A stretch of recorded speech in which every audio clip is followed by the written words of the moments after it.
போய் நம்ம அதை எடுக்க வேண்டான்னு. பெண்கள் விவசாயத்தை விட்டு சிறிது விலக, ஆண்கள் உள்ளே வர அவங்களும் சேமிச்சிட்டு இருந்தாங்க, இல்லைன்னுலாம் சொல்ல முடியாது. இப்போ அதுக்கு பாடுபடக்கூடிய லிஸ்ட்டில் நம்மாழ்வார் ஐயா, சித்தர் ஐயா, செல்வம் ஐயா, கோமதி நாயகம் ஐயா, இந்த மாதிரி பல பேர் இருக்காங்க. அதில் அவங்களால வெளியில் வந்து போராட முடியுது. பெண்கள் வீட்டுக்குள்ளே இருந்து நம்மளும் போராடிக்கிட்டு தான் இருக்கோம். இந்த ஜிஎம் சீட்ஸ் வந்து விதைகளை சேகரித்து வைக்காததுனால வந்த ஒரு விஷயம். இப்போது மாடுகள் வந்து நிறைய முட்டுது, நாய்கள் வந்து கடிக்குது. இது ஏன் அப்படின்னு சொல்லிட்டு கௌஹர்ன்னு சொல்லிட்டு நம்ம எக்ஸ்னோரால தான் இருக்காங்க. அவங்க வந்து பிராணி மித்ரான்னு ஒரு ஆர்கனைசேஷன் வச்சுருந்தாங்க. அவங்களோட நான் டிஸ்கஸ் பண்ணும்போது அவங்க என்ன சொன்னாங்கன்னா, பால் தேவைக்காக இந்த காடுகளில் வாழக்கூடிய மாடுகள்லேருந்து ஜீன் எடுத்து இதுங்களுக்கு வந்து வச்சுருக்காங்க. நிறைய ஜீன் மாற்றங்கள் ஏற்பட்டிருக்கு. அதனால் திடீர்னு அதுங்களுக்கு வந்து கோவம் வந்து இடிக்கிறது. சாதாரணமாக போய்கிட்டு இருக்கோம், இடிக்கும். நாய் வந்து சாதாரணமாக தான் இருக்கும், திடீர்னு கடிக்குது. ஸோ இந்த கூடிய நமக்கும் அந்த மாற்றங்கள் வந்து கொண்டு தான் இருக்கிறது. அதனால தான் வந்து நம்ம நிறைய செய்திகள் கேள்விப்படுறோம். தினைக்கும் ஏதாவது ஒரு வன்கொடுமை நடந்துக்கிட்டு தான் இருக்குது. அதனால் நம்ம வந்து நாட்டு விதைகளை சேகரிக்கணும் அப்படின்றத இந்த இடத்துல நான் வந்து, நீங்கள்லாம் இதுக்காக ஆர்வமாக வந்திருக்கீங்க, இதை பற்றி தெரிஞ்சவங்க தான் வந்திருக்கீங்க. இந்த கருத்துக்களை நீங்கள் எல்லாரும் வெளியில் போய் பொதுமக்களுக்கு சொல்லணும். ஒவ்வொரு ஃப்ளாட்டாக எல்லாம் போய் நீங்கள் சொல்லணும். நன்றி. காலை வணக்கம் தான். ஓகே, கீழே இருக்கவே நான் பேசிட்டேன். இங்கே வந்து நம்ம செந்தூர் பாடி ஐயா எக்ஸ்ட்ராவில் நாங்களாம் எத்தனை வருடங்களா, 30 வருஷமா நாங்கள் எங்களுக்கு வந்திருக்கோம். ஸோ எக்ஸ்ட்ரா நண்பர்கள் எல்லாம் இருக்காங்க.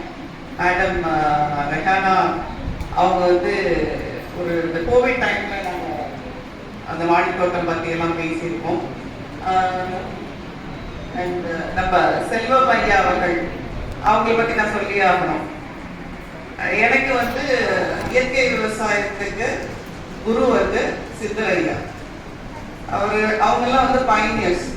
நம்மாழ்வார் ஐயா, சித்தர் ஐயா, செல்வம் ஐயா அவங்கெல்லாம். நான் இந்த பூச்சியை பற்றி பயங்கரமாக கேள்வி கேட்டுட்டே இருப்பேன் சித்தர் ஐயாக்கிட்ட.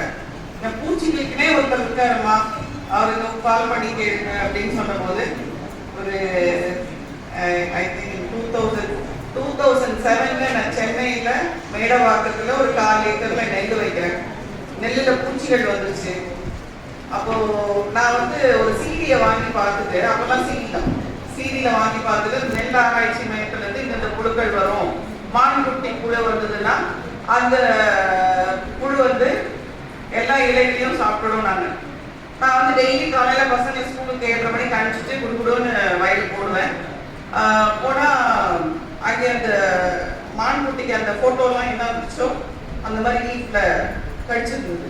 ஐயோ, இது வந்தால் டோட்டலாக வாஷ் அவுட் பண்ணிடலாம். நான் போட்டுருக்கதே காலையிட்டு மொத்தமாக போச்சுன்னா என்ன பண்ணுறது? பொன்னி நெல் வர வச்சு இவ்வளோ கஷ்டப்பட்டு, அதுவும் 1/2 கிலோ நெல்லில் 1/2 பாக்கெட்டை தான் போட்டேன் காலையிட்டு இருக்கு. அப்போ ஒற்றை நாத்து வந்து மதுரை யூனிவர்சிட்டி ஆரம்பிச்சிருந்தாங்க. அப்போ அந்த டைமில் வந்து சிதையாவுக்கு நான் வாயில வந்து ஃபோன் பண்ணுறேன், ஐயா இந்த மாதிரி வந்து இறக்கிடுச்சு அப்படின்னு. நீ எதையாவது சீடியை பார்த்தியா அப்படின்னாங்க. ஆமாம் சார் பார்த்தேன், ஆனால் நான் வந்து பொய் சொல்லல, உண்மையிலேயே வந்து வயலில் வந்து அந்த இலையெல்லாம் அப்படி கடிச்சிருக்கு அப்படின்றதும். இதுக்கு முன்னாடி ஒன்று வந்து பூச்சி விரை தயாரிக்க சொன்னீங்க, தயாரிச்சியா அப்படின்னு. தயாரிக்கீங்களே சார் அப்படின்னு. அப்போ என்ன பண்ணுறது அப்படின்னு கேட்குறேன். அது சொன்னாரு, முடிஞ்ச ஹேண்ட் பிக் பண்ணுவான்றாரு. பக்கத்தில் வந்து கட்டடங்கள் வேலை நடந்துச்சு. அங்கே போய் சிமெண்ட் கோணி எடுத்து வந்து ஹேண்ட் பிக் பண்ணுறேன். ஆக்சுவலாக எனக்கு புழுனா அவ்வளோ அருவருப்பாக இருக்கும், என்னால் பண்ணவும் முடியாது. ஸோ அந்த லீஃபை கட் பண்ணி 2 கோடி புழு எடுத்தேன். ஏன்னா எனக்கு வந்து சேவ் பண்ணணும், எனக்கு நெல் வேணும். முதல் முறையாக நான் போடுறேன். ஃபோனில் தான் நெல் நாற்று எப்படி நடணும்னு நான் கற்றுக்குறேன். அங்கே நாற்று நடுறவங்களை குத்தா நடுவேன்றாங்க. என் நாற்றை பார்த்துட்டு என்னமா இருக்கணும், விளையாட்டுக்குள்ள வச்சுருக்க மாதிரி நாற்று போட்டு வச்சுட்டு நீ இதில் யார் நடுவாங்க அப்படின்னாங்க. நானும் என் பக்கத்தில் வந்து ஒரு பாட்டியமாக இருந்தாங்க. அவங்க பாவம் பார்த்து எனக்காக அவங்க கொஞ்சம் நட்டாங்க. ஒரு மாடு மேய்க்கிற நபர் வந்து கொஞ்சம் நட்டாங்க. இந்த காலேஜர் நிலத்தை 3 நாளாக நட்டு முடிச்சுட்டு எப்படியோ நான் 1 அடி கொண்டு நடணும். ஸோ அந்த நட்டு முடிச்சது. அப்போதான் இந்த பூச்சிகள் பிரச்சனை வந்ததுக்கப்புறம் சித்தரையா சொன்னாங்க, அவரை கேளுங்க, அவர் உங்களுக்கு நல்ல ஐடியா சொல்லுவாருன்னு சொல்லி ஐயாவோட நம்பர் எனக்கு கொடுத்தாங்க. இன்னும் இருக்கு எங்கிட்ட ஐயாவோட நம்பர். ஐயா கிட்ட பேசி நிறைய டிப்ஸ் எடுத்துக்கிட்டேன்.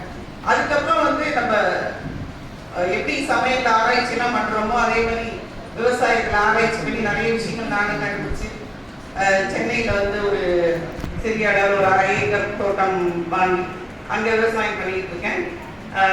ஸோ ஐயா வந்து யாரெல்லாம் பூச்சி வருதோ ஐயாவை கேளுங்க, ஐயா பயங்கரமா ஆன்சர் பண்ணுவாங்க. 1 hour பேச போறாங்களா ஐயா? நம்ம பாரி ஐயா வந்து பயங்கரமா பேசுறாரு. இப்போ எல்லார பத்தியும் பயங்கரமா கரெக்டா ஞாபகம். எப்படி அந்த ஞாபக சக்தி எப்படி வந்தது? ஏதாவது வல்லாரை வாங்கி தனியா சாப்பிடாரா, வல்லாரை இலையை டெய்லி சாப்பிடாரான்னு தெரியல.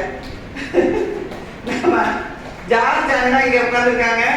ஜார்ஜ் அண்ணா வந்து ரொம்பவும் அன்பானவர், பண்பானவர். நான் வந்து ரவிசங்கர் சார் அவங்க அந்த ப்ரோக்ராம் சோழிங்கநல்லூர்ல ஹீரா நந்தானியில போயிருக்கும் போது அங்கே நான் பார்த்துருந்தேன். பொங்கல் திருவிழாவில் பார்த்துருந்தேன். அவங்க வந்து ஒரு பெரிய மனிதர், ஐயா கொஞ்சம் சொன்னீங்க எந்திரிச்சிக்கலாம். அவங்க வந்து நிறைய மரக்கன்றுகள் தன்னுடைய சொந்த செலவில் அதை குழந்தை மாதிரி பராமரிக்கிறார். ஆமா, அதுக்கெல்லாம் உறுதுணையா இருக்கிறவங்க நம்ம செந்தூர் பாரியா. இந்த சைலண்டா எல்லாரும் ஒண்ணுமே தெரியாத குழந்தை மாதிரி ஒருத்தர் பார்த்துட்டு இருக்காரு. கண்ணாடி போட்டுட்டு முன்னாடி ப்ளூ கலர் ஷர்ட், எப்பவுமே அதே யூனிஃபார்ம் தான். மோகன் சார் ரெண்டு பேரும் பயங்கரமா கோஆர்டினேட் பண்ணி ஐயாவுக்கு சப்போர்ட் பண்ணிட்டு இருக்காங்க. எல்லாம் மிகப்பெரிய மனிதர்கள் இங்க இடத்துல உட்கார்ந்துருக்காங்க. எல்லாருமே ஒருத்தரை பத்தி பேசணும்னா நேரம் இல்லை. அடுத்தது நம்ம மண்வாசனி மேலா, அவங்களும் வந்து நிறைய விஷயங்கள் பண்ணிட்டு இருக்காங்க. நாங்கெல்லாம் வந்து 100 பொங்கல் நான் செஞ்சது சொல்லணும். மாடியோட நிறுத்திப்பேன். மாடி தோட்டத்துக்கான ஒரு விழா அப்படிங்கிறனால மாடி தோட்டத்தை ஒரு முன்னோடி எல்லா பத்திரிகையிலும் பத்தி கவர் பண்ணாங்க. 2006 செப்டம்பர் என்னுடைய ஆர்டிக்கல் வந்து ஹிந்துல வந்தது, ஆல் ஓவர் இந்தியா. ஆனா ஒவ்வொரு வாரமா மாத்தி மாத்தி வந்தது. அது ஏன் வந்தது அப்படின்னா, நான் கிரேப்ஸ் சென்னையில ஃபர்ஸ்ட் பண்ணேன்னு சொல்லிட்டு பன்னீர் திராட்சை வந்து எங்க மொட்டை மாடியில கொத்து கொத்தா காசு இருந்தது.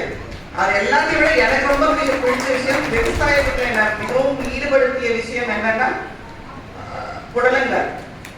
புடலங்காய் வந்து ஒரே ஒரு விதை 450 காய்கள் பறிச்சுட்டு எனக்கு கொடியே வேணாலும் கட் பண்ணி கொடுத்து போட்டேன். இது எனக்கு சிறு வயசு ஆர்வம். நான் வந்து 2 வயசுல இருந்தே தோட்டத்துல தான் இருப்பேன். நான் அப்பா ஈபில இருந்தா நாங்க குவார்டர்ஸ்ல இருந்தா எனக்கு சிறு வயசுல இருந்த ஆர்வம். இன்னைக்கு வந்து செடி நான் பார்க்கலன்னா கூட தோட்டத்துக்கு ஃபோன் பண்ணுவேன். இப்ப புடலங்காய் கொடி ஏற்றிருப்போம். முதல்ல புடலங்காய் தான் போடுவேன், ஏன்னா அவர் என்னோட ஃபேவரேட் ஆயிட்டாரு. வீட்டு புடலங்காய் போட்டிருக்கேன்.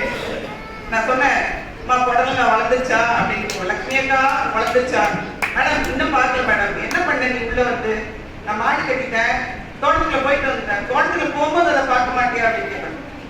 அது அப்படிதானே மேடம் நேற்று இருந்துச்சு இல்லை அப்படின்னாங்க.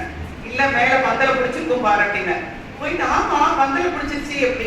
இப்போ அதனுடைய வளர்ச்சியை ஒரு நாளும், இப்போ ஒரு விதை போட்டா எத்தனை நாள்ல வரும்? நீங்க பீர்க்கங்காய் போட்டீங்கன்னா 5 நாள், அவரையும் 5 நாள்ல வந்துடும். அப்புறம் 7வது நாள் வந்து உங்களுக்கு 9வது நாள் வந்து புடலங்காய், 10வது நாள் சுரைக்காய், அதுக்கு பாலக்காய். அதனுடைய மண்டை உறுதியை பொறுத்துன்னு சொல்லுவாங்க விதைகள்.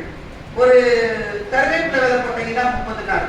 நிறைய பேர் வந்து போட்டுட்டு வரல அப்படிங்கிறதுக்காக அந்த மண்ணை கிண்டி கலரி அதை வந்து போது அதை ஸ்பாயில் பண்ணிடுவாங்க. ஸோ அதனால இந்த மாதிரி விஷயங்களை கூர்ந்து நீங்க ஒவ்வொரு பயிரும் பண்ணும்போது கவனிச்சீங்கன்னா உங்களுக்கு நல்ல ஒரு இன்ட்ரெஸ்ட் வர ஆரம்பிச்சிடும். நீங்க கண்டிப்பா எல்லாரும் புடலங்காய் போடுங்க, நிறைய காய்க்க வச்சிடும். அது என்னோட இன்ட்ரெஸ்ட் காரணமானதுதான். நிறைய எனக்கு வீட்டுக்கு தேவையான விஷயங்கள் பண்ணிட்டு இருக்கேன். பழமை மரங்கள், தென்னை, மாங்காய், சப்போட்டா, நெல்லிக்காய், எல்லா மரமுமே எங்க தோட்டத்துல இருக்கு. நான் வந்து விற்கிறனோ விற்கலையோ எங்க வீட்டுக்கு வேண்டிய விஷயத்த நான் கரெக்டா பண்ணிட்டு இருக்கேன். வாய்ப்பு கொடுத்ததுக்கு நன்றி, வணக்கம்.